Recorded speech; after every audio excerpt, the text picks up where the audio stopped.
Hoy vamos a hablar de la Guerra Fría. La Guerra Fría inició a finales de la Segunda Guerra Mundial, en 1945, y esta se trataba de la disputa entre la Unión Soviética y el imperio capitalista de los Estados Unidos. El mundo se dividió en dos, en el bloque capitalista y en el bloque comunista.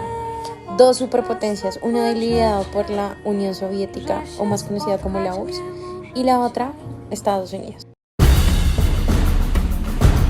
Aunque Estados Unidos y la Unión Soviética fueron aliados durante la Segunda Guerra Mundial, mantuvieron siempre una relación tensa.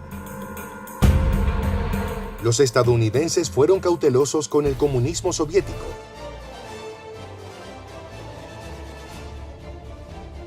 La dualidad entre estos dos bloques era enorme porque ellos buscaban tener el dominio de la tierra, tener más armamentos y adicional tener el control de el arma nuclear. También los podemos conocer como el bloque occidental y el bloque del este.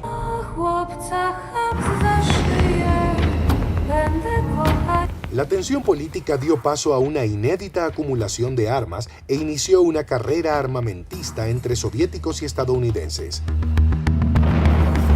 En 1949, tras probar su propia bomba atómica, la Unión Soviética respondió al anuncio estadounidense de construir una superbomba de hidrógeno con un plan idéntico.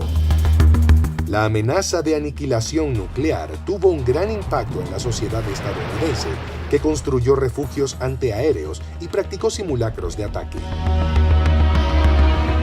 ¿Pero por qué se llamó la Guerra Fría? Se le llamó la Guerra Fría porque, aunque Estados Unidos y la Unión Soviética tuvieron muchas tensiones y confrontaciones, nunca llegaron al borde de iniciar una guerra en la parte militar. ¿Pero cuál fue la antesala de la Guerra Fría? Pues imagínense que todo comenzó en la conferencia de Yalta. Aquí se reunieron los tres grandes. Ellos eran Churchill, Roosevelt y Stanley. La reunión se realizó a finales de la Segunda Guerra Mundial y era para decidir el futuro de Europa. Hubieron cosas que no les agradaron a los tres grandes. Una de esas que hablaron de la bomba atómica.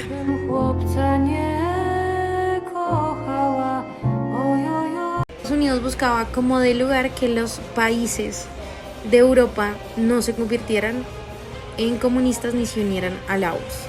Crea la doctrina inspirada en la estrategia de contención. Y aquí promete ayudar a cualquier país que temiera sobre la influencia de la Unión Soviética. Un dato curioso es que el bloque oriental y el bloque occidental se consolidaron gracias a la OTAN y al Pacto de Varsovia. La OTAN fue creada a finales de la Segunda Guerra Mundial y esta fue creada para hacer una defensa mutua contra la agresión en la parte de los países europeos.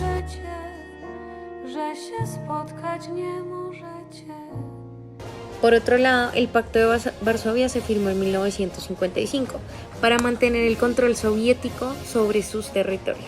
En la Guerra Fría también encontramos los países no aliados y ellos buscaban o deseaban permanecer neutrales frente al conflicto entre la URSS y Estados Unidos. Otro dato de la Guerra Fría es que se crea el concepto de la cortina de hierro o el telón de acero, dado la división entre la Unión Soviética y la parte capitalista de Estados Unidos.